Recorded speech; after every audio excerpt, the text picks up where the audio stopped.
Chers participants, nous avions vu la demande d'énergie en 2011, qui est notre année de référence, et nous avions montré comment l'électricité suisse était produite.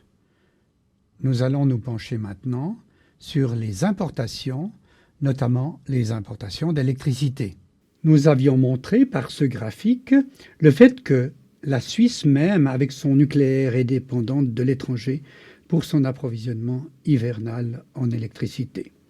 Comme nous le voyons ici, avec ces barres rouges qui sont mises au sommet des barres de production d'électricité de la Suisse. La question à se poser est quand serait-on le plus incommodé par une panne d'électricité de longue durée?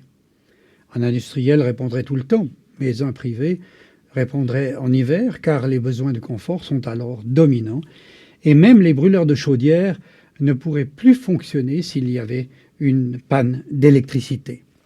Inutile de dire que, comme nous l'avions déjà mentionné, que si nos centrales nucléaires avaient été arrêtées en 2011, comme ce fut le cas au Japon, notre dépendance de l'étranger aurait été encore plus considérable, et ceci en hiver comme en été, puisque nous n'aurions été capables de produire nos besoins pendant toute cette période.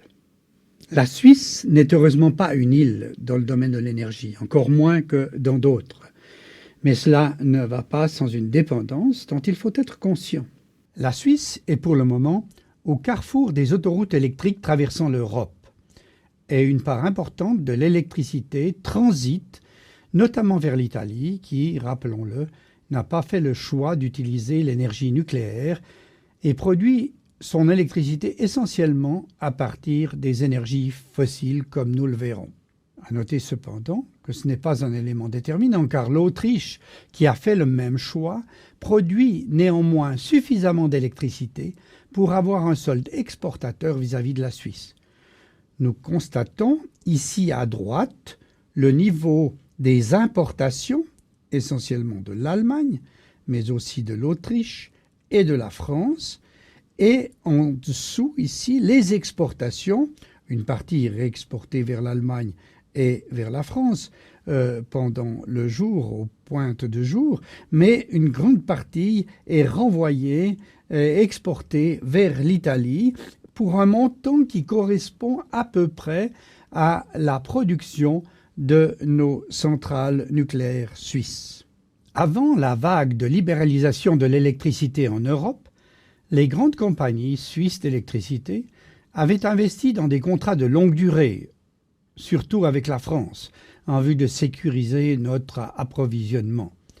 Sur ce diagramme, qui représente l'évolution prévue des centrales existantes de 2000 à 2050, on voit que, d'une part, en brun, ici, on a les centrales nucléaires suisses qu'il est prévu de fermer progressivement à leur fin de vie, et on voit également en rouge les contrats d'importation qui, eux, commencent à s'éliminer à partir de 2018, soit peu avant la fermeture des centrales, notamment de la centrale de Mühleberg, mais aussi la fermeture des centrales nucléaires allemandes. Sur ce diagramme, on voit également 3 scénarios de demande pour le futur. Il y a tout d'abord un scénario qui correspond à la politique actuelle, qui est le scénario à haute consommation d'électricité. Un scénario qui correspond à aussi des mesures politiques complémentaires, qui fait un scénario moyen avec une consommation d'électricité qui reste stable. Et finalement, un scénario nouvelle politique qui, lui, est plus exigeant et qui prévoit une réduction de la consommation d'électricité. Il existe un site internet français permettant à tout un chacun de voir heure par heure la production d'électricité française. Je peux, par exemple, déplacer ce curseur sur le diagramme et voir comment la France a produit son électricité le 25 septembre 2014, puisque je peux choisir la date de cette représentation. Toutefois, et comme nous le voyons sur cette copie d'écran du 12 décembre 2012, on voit que ce jour-là, la production d'électricité hivernale française n'était pas suffisante et on avait à 19 heures ici un besoin d'importation de quelques 2300 mégawatts, importation essentiellement de l'Allemagne à cette période-là de l'année. Et on voit qu'aussi à ce moment-là, même si on avait 58 000 mégawatts, l'équivalent de plus de 50 centrales nucléaires, eh bien on avait en France une production de gaz et de charbon cumulée représentant plus que la consommation suisse qui était de l'ordre de 10 000 mégawatts à cette période-là.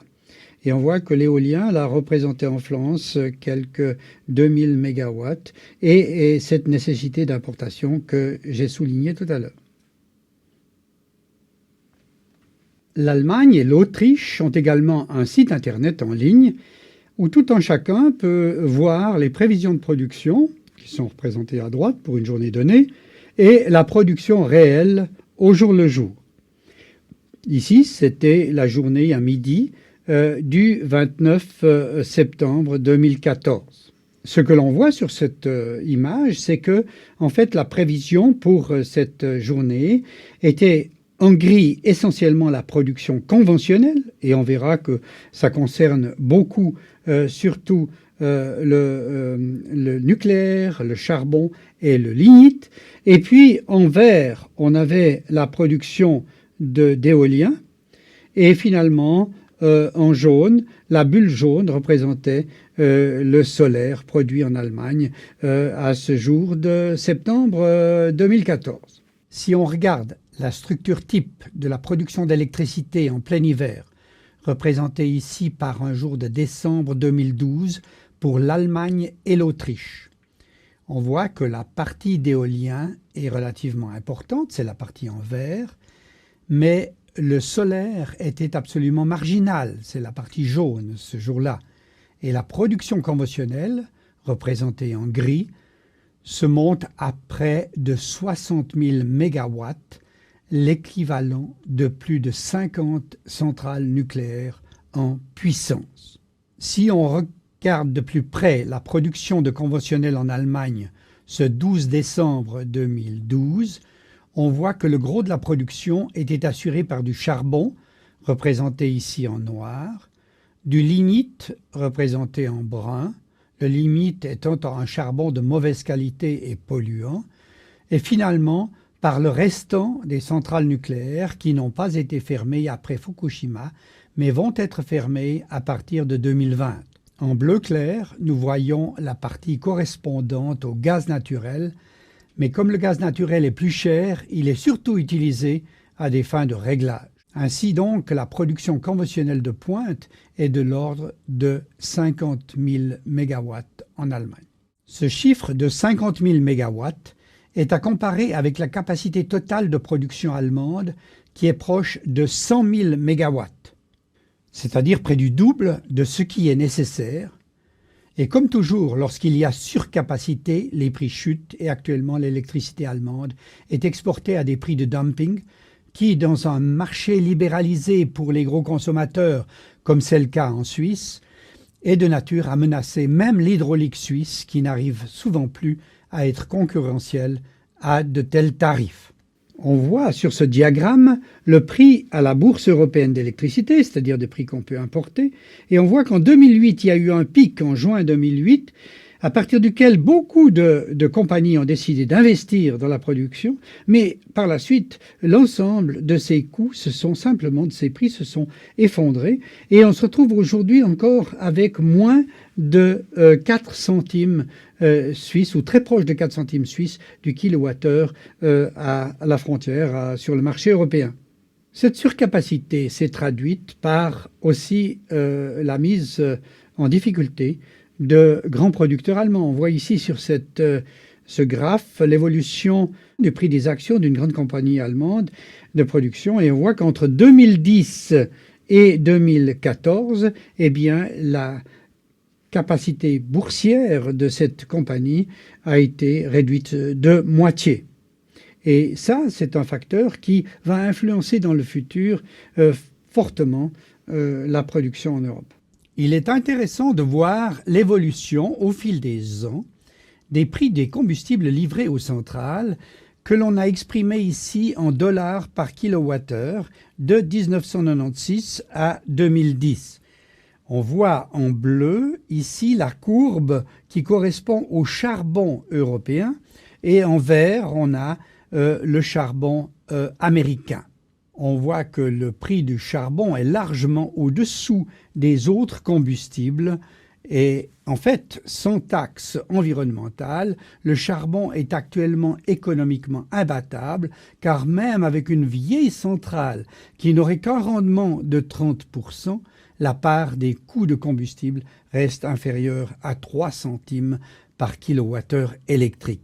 Une taxe raisonnable sur le CO2 émis serait en mesure de pénaliser le charbon par rapport au gaz naturel, par exemple, car le gaz naturel émet beaucoup moins d'émissions de gaz à effet de serre. Ceci serait en ligne avec les objectifs ambitieux de la communauté européenne de réduire les émissions de gaz à effet de serre de 85% d'ici 2050.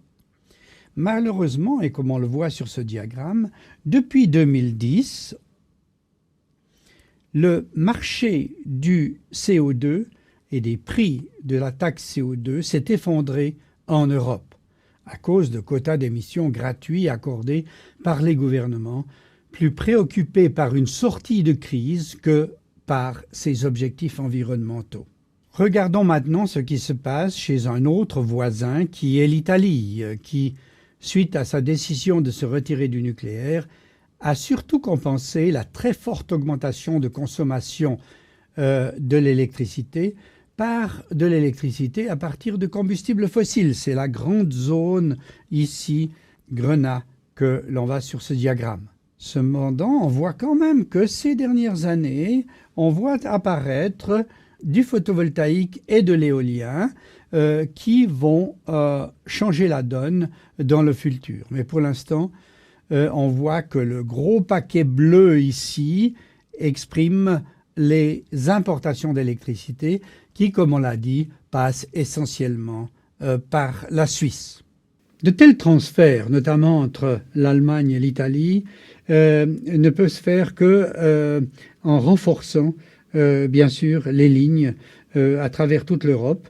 On voit que le nord de l'Europe, il y a un certain nombre de lignes qui sont prévues et privilégiées, notamment entre la Norvège, qui est excédentaire en électricité, et le Royaume-Uni, et puis aussi au centre de l'Europe, intervenant avec la Suisse, bien sûr, un certain nombre de projets d'amélioration, de renforcement de lignes qui seront nécessaires pour le futur si on veut maintenir de tels échanges à travers l'ensemble de l'Europe. En résumé, nous avons vu que la Suisse est dépendante des importations et du nucléaire depuis environ une dizaine d'années. Les contrats d'importation de longue durée vont progressivement disparaître dès 2018. La situation du marché européen est actuellement déséquilibrée avec une forte capacité de production, notamment d'électricité à base de charbon, qui n'est guère compatible avec les objectifs environnementaux de l'Europe et de la Suisse. De gros efforts sont donc nécessaires en Suisse dans les futures décennies pour diminuer notre consommation et limiter nos importations.